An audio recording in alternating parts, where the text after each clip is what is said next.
Хелен Ричардсон копала снег голыми руками. Холод обжигал пальцы до костей.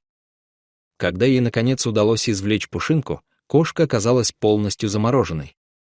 Лед вмерз в ее шерсть, глаза покрылись инеем, она выглядела как существо, уже покинувшее этот мир. Но в тот момент Хелен почувствовала это, слабое, едва уловимое сердцебиение. Она бросилась в дом. «Роберт, нам нужно ехать». Немедленно. Роберту Ричардсону было 74.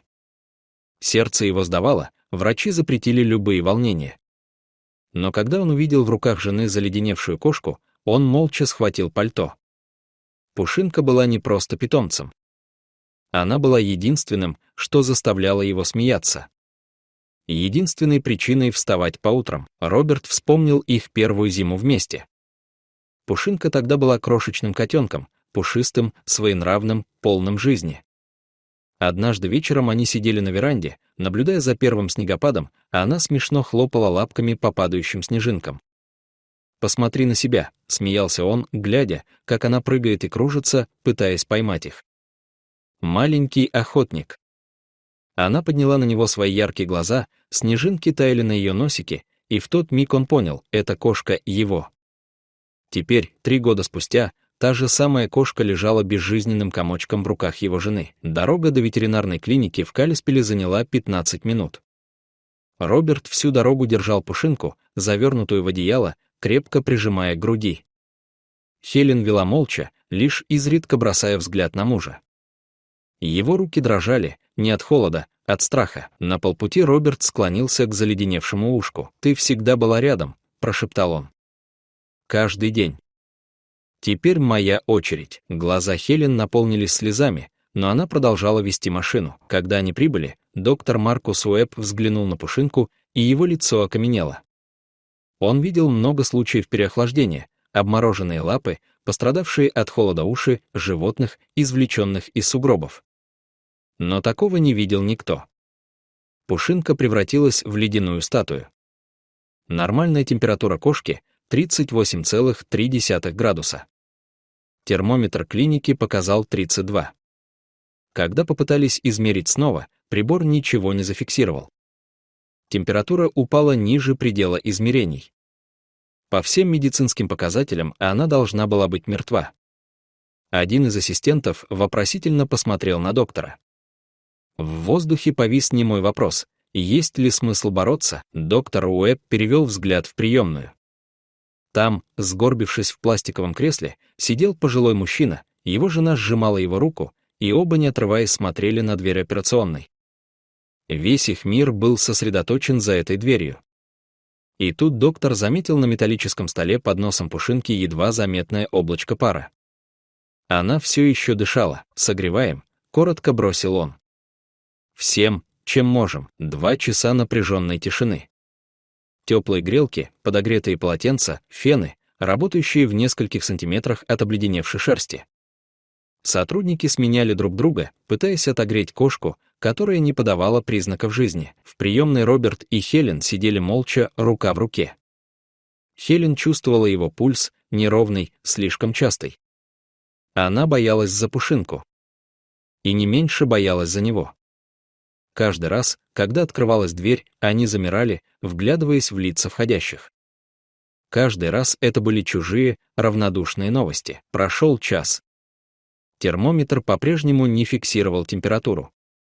Один из техников снова взглянул на доктора Уэбба. «Мы просто греем тело». Тот не ответил, лишь поправил грелку и продолжил. Через 1,5 часа лед растаял. Шерсть стала мокрой, спутанной, прилипла к телу. Кошка казалась меньше, почти прозрачной, хрупкой.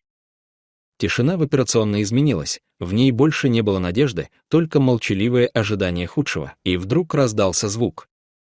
Низкий, гортанный, не допускающий сомнений, Пушинка зарычала. Техник отшатнулся, а потом разрыдался от смеха. Она злится, чертовка.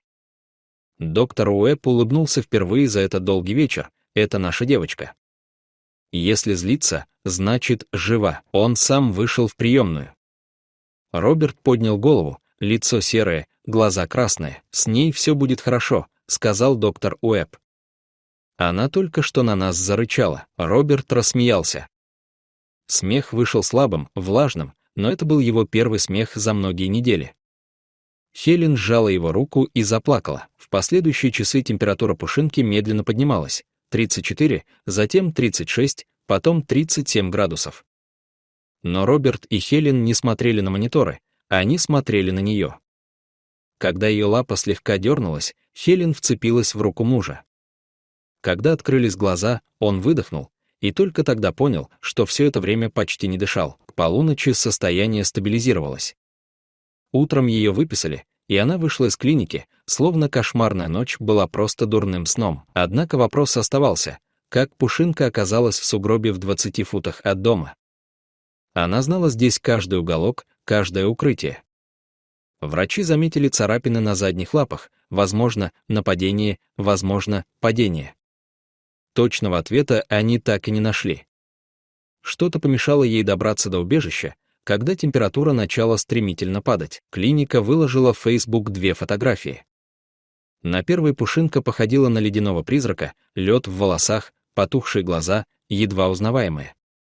На второй, сделанной следующим утром, она сидела чистая, пушистая и смотрела в камеру с выражением кошки, пережившей нечто грандиозное и не слишком этим впечатленной.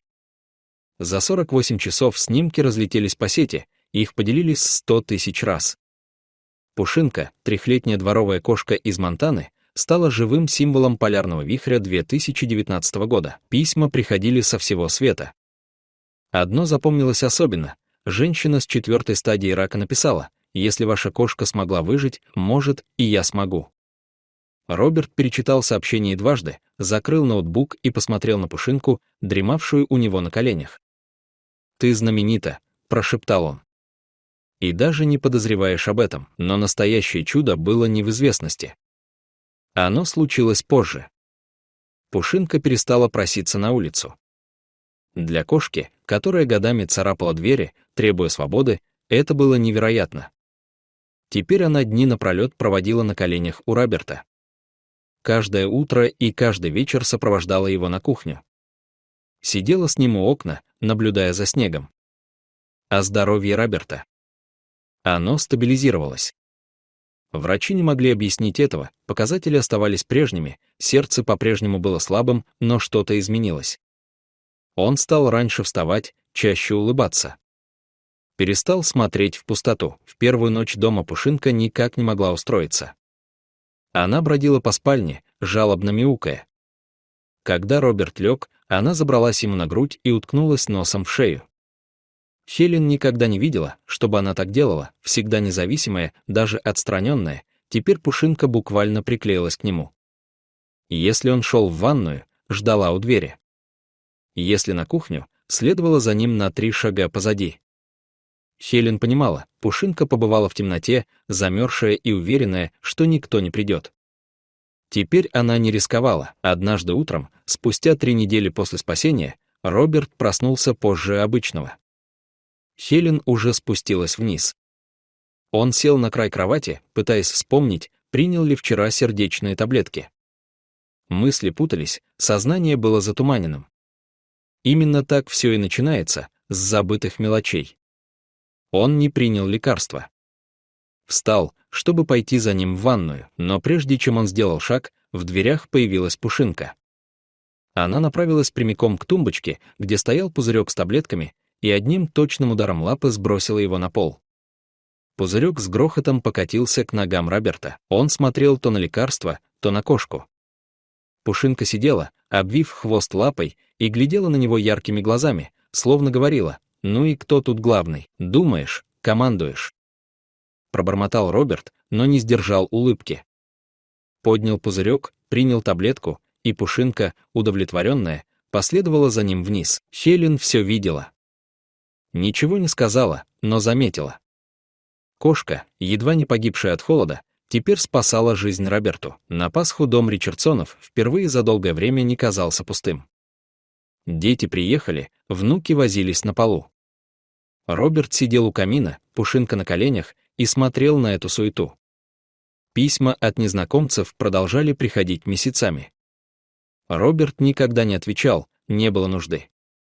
Единственный зритель, который имел значение, мурлыкал у него на коленях. Позже дочь Роберта, Эмили, отозвала Хелен на кухню. «Мам», — тихо сказала она. «Спасибо». Хелен удивленно подняла брови. «За что?» Эмили взглянула в гостиную, где Роберт сидел с внуками и Пушинкой. «За то, что нашла ее». «Спасла». Голос дрогнул. Папа сдавался. Я видела это в январе, после визита к врачу. Он молчал, почти не ел, она замолчала, вытирая слезы. Хелен сжала ее руку. «Он вернулся», — прошептала Эмили. Благодаря этой кошке, 6-летний Майкл, внук Роберта, потянул Хелен за рукав. «Бабушка, почему дедушка так много смеется?» Хелен посмотрела на мужа. Он смеялся над какой-то детской шалостью, рука его мягко гладила Пушинку по голове. Кошка жмурилась, мурлыча так громко, что было слышно через всю комнату. «Из-за Пушинки», — ответила Хелен. Майкл наклонил голову, не понимая. «Кошка». «Это она сделала». «Кошка», — подтвердила Хелен. Она вернулась, и он тоже. Роберт поймал ее взгляд через комнату. «Что?» Она улыбнулась. «Ничего. Просто рада, что ты здесь». Роберт опустил глаза на Пушинку, кошку, которая должна была умереть. Кошку, которая вернулась. Кошку, которая каким-то чудом вернула к жизни и его. «Я тоже», — прошептал он, гладя ее за ухом. Невероятное спасение Пушинки произошло 31 января 2019 года в ветеринарной клинике Калиспелла, штат Монтана, во время исторического полярного вихря. Ее температура упала так низко, что приборы не могли ее измерить. Фотографии заледеневшей кошки и ее чудесного возвращения облетели весь мир. Она полностью оправилась и стала счастливой домашней кошкой. Дорогие зрители, что вы думаете об этой истории? Поделитесь, пожалуйста, в комментариях. А если вам понравилось это видео, ставьте лайк и подписывайтесь на наш канал. До новых встреч!